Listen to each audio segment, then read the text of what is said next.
तेजस्वी तेजस्वी तेजस्वी तेजस्वी। अब एक व्यक्ति, फिर क्या कारण है कि जब मैंने कई बार लालू जी से भी हम मिले और तब भी ये बात हुई कि तेजस्वी जी बैठेंगे करेंगे, आखिर कौन? जॉब सुप्रीमो पप्पू यादव लगातार महागठबंधन में जाने को उत्सुक हैं। आज उन्होंने मीडिया के सामने बात की। उनका साफ तौर पर कहना है कि मैंने बहुत बार नीतीश कुमार से कहा है और उन्होंने ये भी कहा है कि तेजस्वी यादव जब बैठेंगे तब विचार विमर्श होगा, लेकिन अभी तक उनका विचार विमर्श नहीं हुआ और उन्होंने अगस्त तक का अल्टीमेटम दिया है।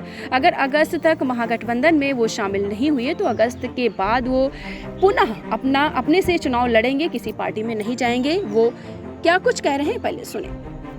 दीक्षांत एडुटेक लाया है दीक्षांत सी लर्निंग ऐप। बने दीक्षांत का चैनल पार्टनर और अर्न करें लाखों रुपए प्रति महीने। चैनल पार्टनर बनने के लिए विजिट करें www.dikshans.com। हो अजीत पवार हो, कहीं पर पटेल हो, कहीं मणिपुर हो, कहीं कोई हो, कहीं थूक छटा हुआ व्यक्ति जिसको पार्टी को तोड़ दिया, भगा दिया, कुशवाहा जी हो, चाहे चिराग जी हो, चाहे जिनका हो। चलिए, उन्होंने एक प्रयास तो शुरू किया। 14-24 में चुनाव जीतने के लिए नेक टू नेक एनडीए ने जिस तरीके से लगातार, चाहे वो यूपी में निषाद का मामला हो, चाहे पटेल का मामला हो, चाहे यहाँ मांझी जी का मामला हो, चाहे किसी अन्य का मामला हो, हर मामले में एक कदम प्रयास करने का सीट टू सीट एनडीए ने कोशिश की। मैं हमेशा, चाहे दंगा का मामला हो और जब भी महागठबंधन पर हमला हुआ तो पप्पू यादव एक ऐसा छोटा आदमी है, मैंने हमेशा एनडीए और पीएम और बीजेपी पर सबसे ज़्यादा हमला करने की कोशिश हमने की, उसकी गलतियों के खिलाफ। आप मेरा ट्विटर्स देख लें, मैं पुलवामा हुआ 15 को ट्वीट किया, करवाया गया। गोधरा हुआ मैंने तब ट्वीट किया, करवाया गया। केरला स्टोरी आई तब मैंने कहा कि ये स्टोरी ही गलत है। कश्मीर फाइल आए तब मैंने ट्वीट किया था और बताया कि कश्मीर फाइल में किस चीज़ को जोड़ा गया है। फिर आदि पुरुष आया, मैंने तभी कहा कि ये गाली गलौज उस रामायण के युग में नहीं था जो आज ये हनुमान से गाली दिलवा रहे हैं। जो शब्द, जब वो शब्दावली ही नहीं थी तो आज ऐसी गाली कैसे? तो हमेशा मैंने चैलेंज किया है इन गलत तरीके की चीज़ों को। हमेशा मैं महागठबंधन और बिहार के विपक्ष के रूप में मैं हमेशा खड़ा रहा। जब भी कोई बारी आती है तो विपक्ष की भूमिका में 17 साल के बाद बीजेपी पहली बार राजनीति करने के लिए पूरी ताकत लगा के 2000 आदमी नहीं जुटा पाए और एसआईएस को गार्ड को बुलाना पड़ गया और उसके बाद मिर्ची गुर्दी सबका उसको सहारा लेना पड़ गया और उसके बाद उसने डिमाइसाइल मुद्दे पर कोई बात नहीं की। तेजस्वी तेजस्वी तेजस्वी तेजस्वी। अब एक व्यक्ति अब मैं लगातार इस मामले में प्रयास किया। पहले भी इन्होंने बैठक की और भी लोगों को बुलाया, मैंने फिर दोबारा आज बैठक हो रही। मुझे लगा कि आखिर जो व्यक्ति सबसे ज़्यादा प्रखर हो एनडीए के करतूत के खिलाफ, जो व्यक्ति सबसे ज़्यादा प्रखर हो बीजेपी और बीजेपी के नेताओं के कुकर्म और कुकृत्य के खिलाफ, उसके तरीके के खिलाफ, जो कंप्लीट डेमोक्रेसी और आर्थिक आज़ादी के सवाल पर, इंडियन संविधान के सवाल पर और इतिहास के सवाल पर लगातार सबसे ज़्यादा बात रखता हो बिना जाति धर्म के मजहब के, आखिर क्या कारण है कि जब मैंने कई बार लालू जी से भी हम मिले और तब भी ये बात हुई कि तेजस्वी जी बैठेंगे करेंगे, आखिर कौन, क्या कारण है? मैंने कई बार कहा कि ये चुनाव 2025 का नहीं है। यदि किन्हीं के मन में यह सवाल है कि 2025 के चुनाव को देखते हुए मैं कोई राजनीति करूं, तो आज जब कांग्रेस ने बड़ा दिल दिखाया है 2000 अपने, चाहे ममता दीदी इतना ज़्यादा परेशान होने के बावजूद कांग्रेसी लोकल इकाई क्या नहीं कहा, तब ममता दीदी साथ में है। लोकल इकाई दिल्ली की क्या नहीं कहा, तब उन्होंने बड़ा दिल दिखाया अरविंद केजरीवाल जी को। लगातार कांग्रेस से राहुल गांधी जी ने जिस तरीके से बड़प्पन और दिल दिखाया है, क्या हम बिहार में उस बड़प्पन के साथ खड़े नहीं हो सकते? क्या दिल नहीं दिखा सकते? जबकि मैंने कई बार नीतीश जी को अपना प्रयास किया कि हमारे नेता भी प्रयास किए, हमारे लोग भी प्रयास किए कि हम लोग चाहते हैं कि आपको जो अच्छा लगे, जिस रूप में अच्छा लगे, हम लोग चाहते हैं महागठबंधन का हिस्सा हों। आप राजा हैं, तय आपको करना है, आपको ज़रूरत है किसकी की नहीं है। वैसे तो मैं लगातार बिहार के हर जगह, हर क्षेत्र में, हर घर में हूँ। मैं लगातार, यदि इंडिविजुअल आप लीडरशिप की बात आप किसी की करिएगा तो इंडिविजुअल व्यक्ति, आज पप्पू यादव पर कोई जाति का ठप्पा नहीं है, पप्पू यादव पर हिंदू मुसलमान का ठप्पा नहीं है, बेईमानों का ठप्पा नहीं है, पप्पू यादव पर किसी भी तरह के आवाज़ देने से पीछे हटने का ठप्पा नहीं है। तो मैं लगातार कोसी सीमांचल से लेकर मिथिलांचल के 5 सीटों पर आज नहीं 1 सालों से लगातार मेरा प्रयास जारी है कि मैं इसको कैसे मजबूत करूं और कोसी सीमांचल मिथिलांचल में सभी जाति को कैसे लाऊं। और मेरा ये प्रयास रहा है कि इस हर जाति को एक साथ लाने का प्रयास मैं लगातार किया।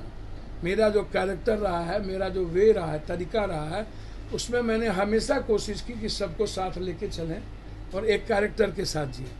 और फिर मैंने कभी दलगत चीज़ों को भी नहीं देखा, सबके लिए मैं खड़ा रहा और मददगार रहा। ऐसे समय में कोसी सीमांचल हमेशा वहाँ की जनता चाहती है कि पप्पू यादव हिस्सा महागठबंधन का हो, और इसीलिए मैंने कभी इस मामले से अलग नहीं हुआ। मैं हमेशा, हमारी कोशिश रही कि मैं महागठबंधन का हिस्सा बनूं। आखिर क्या दिक्कत है राजद या जदयू के किसी व्यक्ति को, ये मैं नहीं बता सकता हूँ। मैंने हमेशा कहा है, दोबारा मीटिंग जिसमें 26 अन्य पार्टियों को भी जोड़ा गया, अच्छी बातें हैं। और मैं आज भी कह रहा हूँ, मैं लगातार 5 सीटों पर अपना प्रयासरत हूँ। मैं 5 सीटों पर तैयारी में लगातार कर रहा हूँ, लेकिन महागठबंधन के हिस्सा बनने में उनके विचारों के साथ मैं खड़ा रहूँ। मेरी ताकत रही या नहीं रही, 1% की मेरी ताकत है या 2% की है। मैं कई बार कह चुका हूँ कि तीसरी जो फ्रंट है, वो जब कभी चुनाव आता है, तब जब तीसरा फ्रंट बनने की बात आती है, तो वह लोगों के बीच विश्वसनीयता खड़ा नहीं कर पाती है। हम तीसरे फ्रंट बनाते हैं, फिर बिखर जाते हैं और फिर 5 साल साथ नहीं रहते हैं, फिर एक साथ मुद्दों पर काम नहीं करते हैं। तो ये तीसरा फ्रंट, मैं किसी तीसरे फ्रंट की ताकत को कमज़ोर नहीं कर सकता हूँ। बसपा की अपनी ताकत है, AIMM की छोटी ताकत है, या AIMM का बिल्कुल है। बीजेपी समझती है इसी नफरत से उसकी पार्टी जिंदा रहेगी, AIMM भी समझती है मेरी इसी आइडियोलॉजी से मेरी पार्टी जिंदा रहेगी। तो यदि बीजेपी गलत नहीं है तो AIMM को भी बहुत गलत नहीं कहा जा सकता है। बहुत क्लियर है इस मामले में, क्योंकि बीजेपी भी अपने नफरत का आधार चुनती है, AIMM भी अपने तरीके, अपनी आइडियोलॉजी का आधार चुनती है। कल के दिन जिस तरीके से आप लगातार चिराग जी शहाबुद्दीन जी से मिले, के पत्नी से मिली, कब तक आप शहाबुद्दीन जी के पत्नी को तिलांजलि देंगे? मैं आपसे पूछना चाहता हूँ। कल कई तरह की चीज़ें आप लगातार बीजेपी कहीं ना कहीं, अब मुख्तार अंसारी के बेटे को बीजेपी ने एक्सेप्ट कर लिया। अब दूसरे मीटिंग में भी आपने हमको नहीं बुलाया, चलिए कोई बात नहीं है, आपने नहीं बुलाया। आज तक मैंने बात करने का प्रयास किया, कोई बात नहीं, और भी प्रयास हम करेंगे। हम चाहेंगे कि अगस्त तक हम लगातार इस प्रयास को रखें, हमें कोई कमजोर ना आके, और मैं कोई अलग नहीं हूँ, कोई कमजोर भी नहीं हूँ। बस मेरी कमजोरी जनता है, इसीलिए मैं महागठबंधन का हिस्सा बनना चाहता हूँ। आप महागठबंधन, एक मिनट, मेरी कमजोरी जनता है, क्योंकि मैं जनता से हूँ और हर घर से जुड़ा हुआ हूँ। और सीमांचल, कोसी, मधेपुरा, पूर्णिया, खगड़िया, सहरसा, सीतामढ़ी हो या मधुबनी हो या दरभंगा हो, इस इलाके के लोग चाहते हैं कि पप्पू यादव इस देश को बचाए, पप्पू यादव इस देश की संविधान और लोकतंत्र को बचाए। पप्पू यादव की भूमिका सबसे महत्वपूर्ण होगी। और एक तरफ महागठबंधन में कांग्रेस की बात नहीं कर रहा हूं, मैं हमेशा कांग्रेस के साथ रहा हूं, लेकिन मैं यह जरूर आज कहूंगा कि कांग्रेस को मेरे लिए तय कर लेनी चाहिए क्या मैं महागठबंधन का हिस्सा रहूंगा या नहीं रहूंगा। और इसके लिए मैं अगस्त तक बहुत क्लियर हूं कि मैं अगस्त तक अपने कामों को मैं करते जा रहा हूं और इंतजार करूंगा। अगस्त के बाद मैं स्वतंत्र हो जाऊंगा कि जनता के बीच मैं जाऊंगा और कहूंगा मैं लगातार मैंने प्रयास किए और उन्होंने लगातार हमारे प्रयास को तवज्जो नहीं दी। तब मैं जनता के बीच जाऊंगा और जनता जो तय कर देगी, या पार्टी अकेले, मैं फिर कह रहा हूं कि तीसरा गठबंधन रिलायबल नहीं हो पाता है। बहुत सारे गठबंधन है, साथ लड़ा जा सकता है, लेकिन रिलायबल नहीं होता है। तो प्रयोग हमने तो देखा, और कई बार हमने प्रयोग किया है, और सिर्फ चुनाव जीतने के लिए ऐसी चीज नहीं की जा सकती। इसीलिए जनता के कारण मैं महागठबंधन के साथ खड़ा रहना चाहता हूं।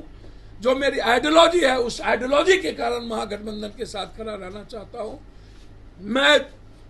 मेरी ताकत 2 या 3 सीट की है। हो सकता है कल आइडियोलॉजी के चलते हमें महागठबंधन हमारी उस तवज्जो को ना दे, उसके बावजूद भी मैं हर चीज स्वीकार करूंगा। दीक्षांत एडुटेक लाया है दीक्षांत डिजिटल क्लास। दीक्षांत डिजिटल क्लास का उपयोग कर छात्र बना सकते हैं पढ़ाई को बेहद आसान और मजेदार। दीक्षांत डिजिटल क्लास को स्कूल में बैठकर देखना है तो पेन ड्राइव और स्मार्ट टीवी बनेगा सही माध्यम। चलिए अब ये भी जानते हैं कि दीक्षांत डिजिटल क्लास का फी स्ट्रक्चर क्या होगा।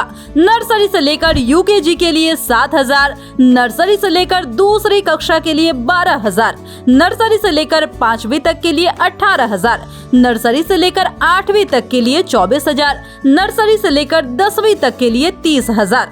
अगर आपको डेमो करना है तो उसके लिए आप दीक्षांत डिजिटल क्लास के YouTube चैनल को विजिट कर सकते हैं। हमारे YouTube चैनल को सब्सक्राइब और Facebook पेज को लाइक करना ना भूलें। धन्यवाद।